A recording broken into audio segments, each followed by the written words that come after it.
Everybody, welcome back to 999. Echo and me are still drinking, and we're having more fun. Progressively more drunk. Yes, we're gonna be doing this for hours. Yes, and it'll get better every episode until we stop.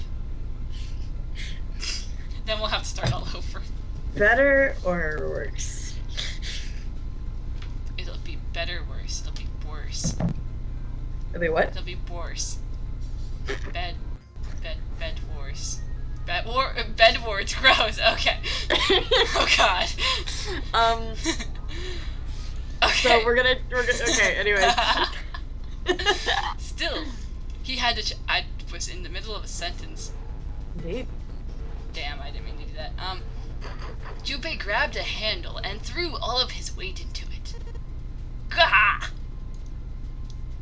It was locked as tight as the door next to it, as he suspected. Damn it! Junpei punched the door. It did not respond.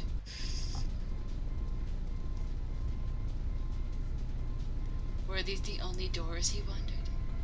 He'd barely finished the thought when the C-deck plate he'd passed on his way up sprang unbiddenly to his mind.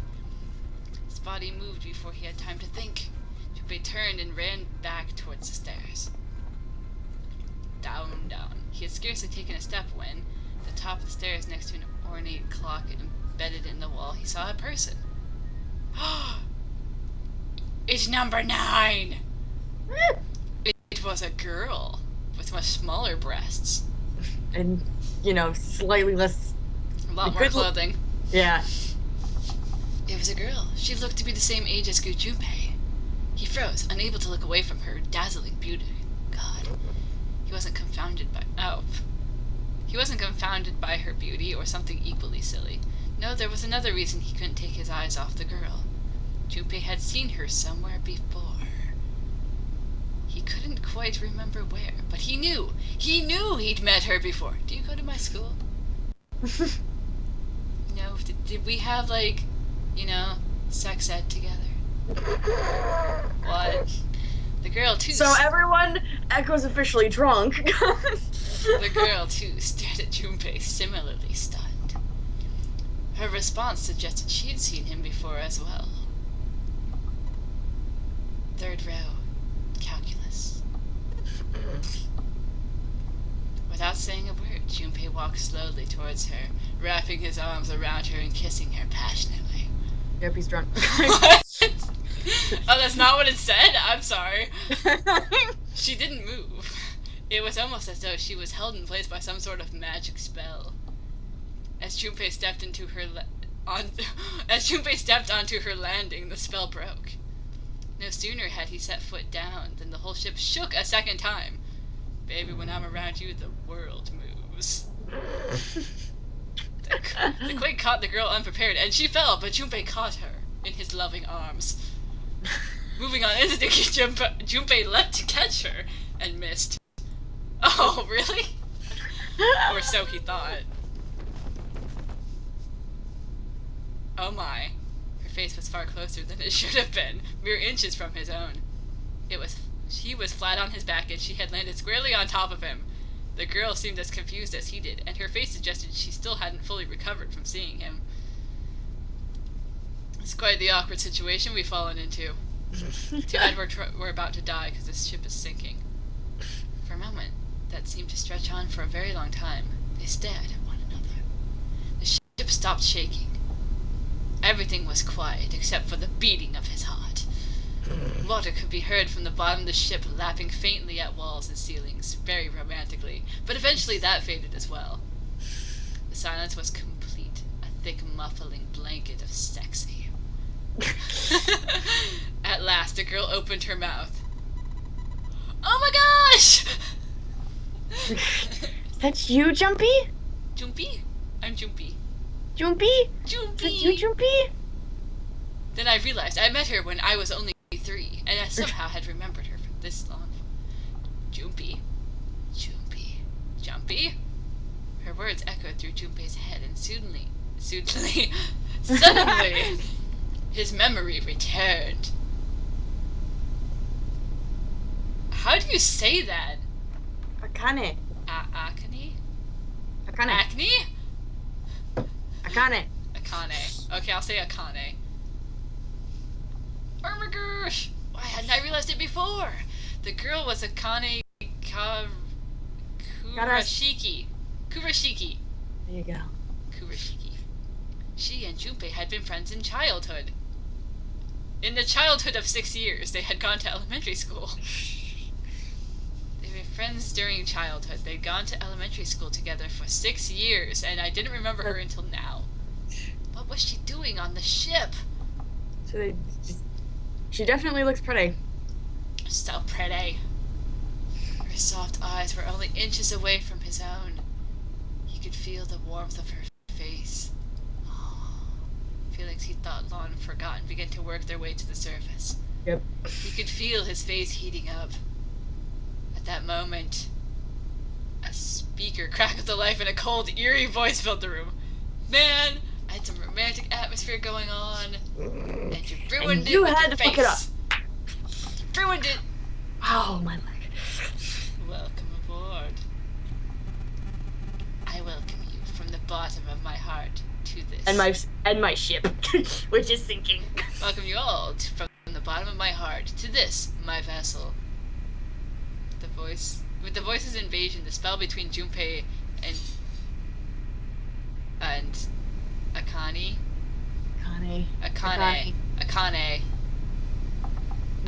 was broken, and all hints of burgeoning romance instantly forgotten. Told you it was being romantic. They hurriedly untangled themselves from one another and struggled to their feet. Sexy.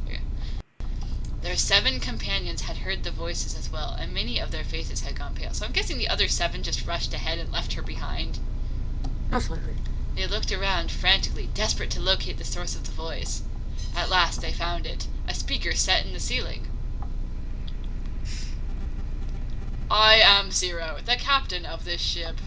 I am also the person who invited you here, against your will, with lots of chloroform. The chloroform. The voice was harsh, obscured occasionally by the crackle of static. But Junpei recognized it. How could he have forgotten it? Because he forgot his childhood friend, but he can't remember this fuck. I mean, you can't forget his... He can't forget this fuck. There's too much. There's so much blood in my alcohol system. It's the same voice he had heard from the man in the gas mask. That douche! Hey, asshole, what the hell is this? Come on out here, I want to get a good look at you with my fist. Now, Silver. What do you mean to do this to us? Why? I mean to have you participate in a game. Don't you want to play my game? Some of you I know are familiar with this game. The Nonary game. It is a game where you will put your life on the line. Nonary game? What the hell's that? The voice continued, implacable. The rules of the Nonary game can be found upon your persons. They are simple rules. Read them. Nonary game. Hey, there's something in my pocket! Who touched my butt? Check this out. Silver reached into his pocket and pulled out a small slip of paper. The rest of them reached into their own pockets and pulled out similar slips of paper. Wow, had that water gotten waist deep, it would have totally drenched my piece of paper. Yep. That would have been unpleasant. Junpei followed suit and dug into the pockets of his pants. Why was he touching everyone's butts? This guy is a creepy psycho. Ugh. Unless it was in their front pockets. Oh my! Anyway, he felt the telltale crumple of paper, slightly damp from his earlier... Oh, it did get wet. Well, slightly. It was getting close to being waist high. Oh, that would have been very unpleasant. Ice cold water right in the... Yeah. Oh, yeah. Hey, I got one too. Then it would seem Zero has seen fit to grace each of us with a letter. Us each with a letter. Would you mind terribly reading it to us, young man? Why me? Because it's always the main character. They know I'm the main character already. His request had been delivered to Junpei, who, after a short moment of surprise, did as he'd been asked. On the ship, you will find a handful of doors emblazoned with numbers. We will call them the numbered doors. The doors in front of you are a pair of the same. The key to opening these numbered doors are the numbered bracelets that each of you possess. Yes, we all go in our own numbered door. If you total the numbers on your... Wait. Not the root numbers. Okay. Should you total the numbers on your numbered bracelets and find that the digital root of that number is equal to the number of that door, the door will open. Only those who have opened the door may pass through. There are, however, limits. Only 3 to 5 people can pass through one numbered door. So I have to partner up with 2 people, and then our root has to equal the door, and then we can go inside. 2 to 4 people. Yes. Mm-hmm. I'm taking Whitey Chan with me always. Only 3 to 5 people can pass through one numbered door. All those who enter must leave, and all those who enter must leave, and all who enter must contribute. So if one person dies in the process, you're fucked. Bracelet. Junpei figured had to mean the bulky thing on his wrist, because that's where you put a bracelet. He glanced around. It looked like everyone else had one as well, and had come to much the same conclusion. Time to tackle Whitey Chan and read his arm bracelet. Give me that! Like, dude, stop touching me! The purpose of the game is simple. Leave the ship alive. It is hidden, but an exit can be found. Seek a way out. Seek a door that carries an... But that means that only if people whose total adds up to 9 can exit the ship. If all of them together should equal 9, I believe. Oh yeah, it does. Sorry. Junpei had reached the end of the letter. There was a long moment of silence, and then the speaker crackled to life once more. There is one last thing I must tell you. Wait, no it doesn't. Sure. No it doesn't. Whatever, he's telling you something. Oh, there is one last thing I must tell you. As you have no doubt surmised, the ship has begun to sink. No big deal. On April 14th, 1912, the famous ocean liner Titanic crashed into an iceberg. Oh, really? After remaining afloat for 2 hours and 40 minutes, it sank beneath the waters of the North Atlantic. I will give you more time. 9 hours. That is the time you will be given to make your escape. The voice finished, and the speaker went silent. The sound of a bell tolling echoed through the halls. It came from the dance hall adjacent to the stairwell. It took those assembled on the stairs mere moments to trace the sound to an antique clock embedded in the wall. 7, 8, 9. The sound of the 9th bell faded away. The 10th never came. And now the clock ticks backwards, doesn't it? That meant the time was 9 o'clock. Most likely 9 o'clock in the evening. Oh no, that would be terrible. It's 9 in the morning. It's like, oh, I'm not a morning person. Junpei had peered out the window of his cell. He'd seen nothing but blackness. Oh, yeah, sure. Yeah, but it was underwater, hence the cracking and water exploding through the window. But still. Water, the ocean is dark. If anyone's been there, it's very dark. Well, if you're close enough to the surface, you'll see some light. And that ship is not going to be that far down in the deep. Yeah, so, but who knows how far down in the ship we are? Whatever. Okay, a ship like that only has at least maybe 4 stories, 5, and 3 of them at least are above the water. So 2 stories down, you'd still see some light. You'd still be able to know if you were underwater. Okay. If that was the case, then they would need to escape by 6 a.m. the following day. Now, it is time. I thought you went quiet! Let our game begin. I wish you all the best of luck. Click.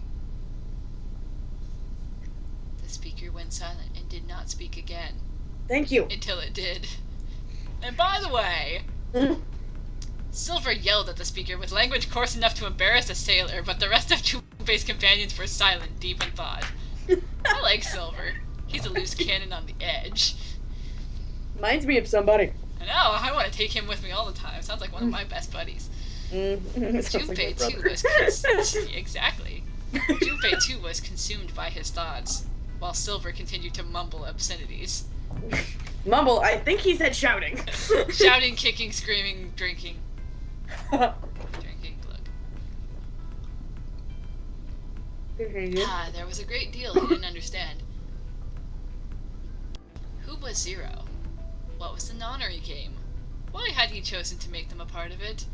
Did I leave my dishwasher running? Was he a criminal who took delight in playing with his victims? Or did he have some other purpose? Do you think the dancer chick likes me? And why had Junpei been chosen as part of this insane game? Why had any of them been chosen? What is the meaning of life? But one question was foremost on his mind. Why was she here? Can I see that bracelet, like, real quick? Like, just lift your arm a little? Oh, sorry. They hadn't seen one another since elementary school. Why had she appeared now? Coincidence? No, that seemed impossible. No, there had to be a reason. He didn't know what it might be, but there had to be a reason.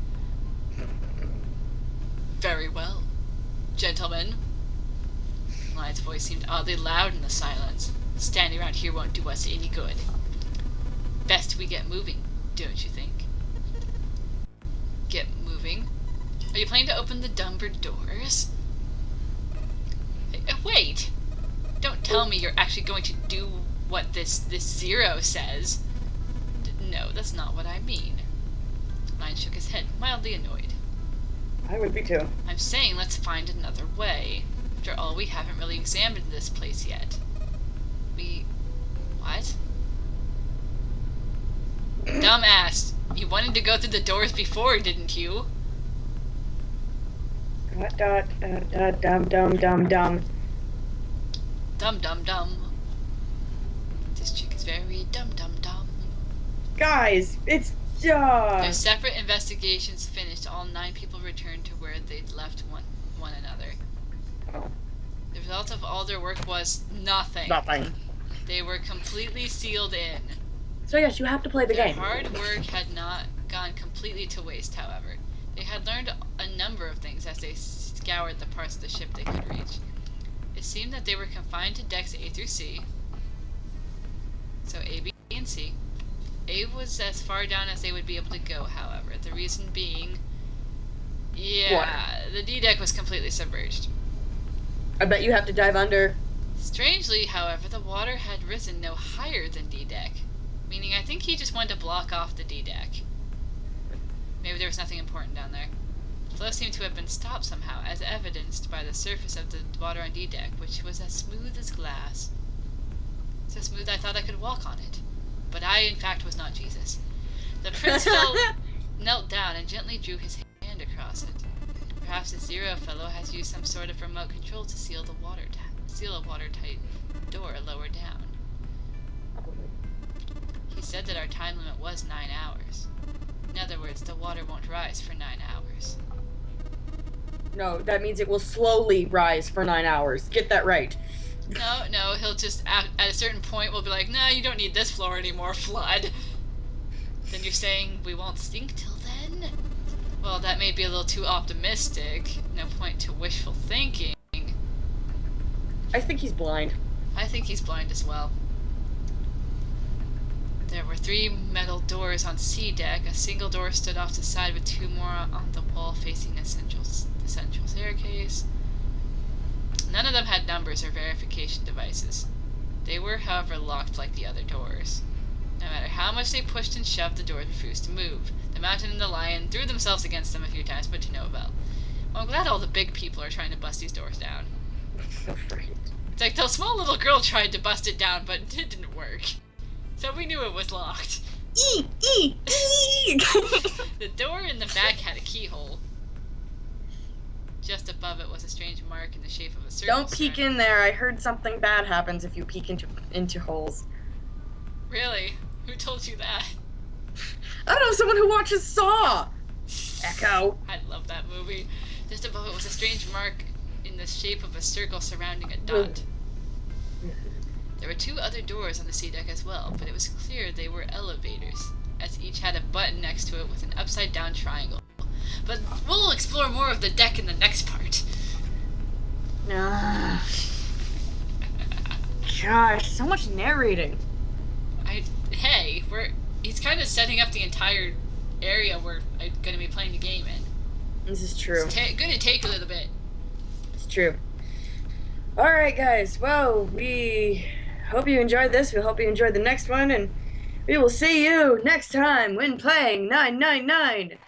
Cheers and tears.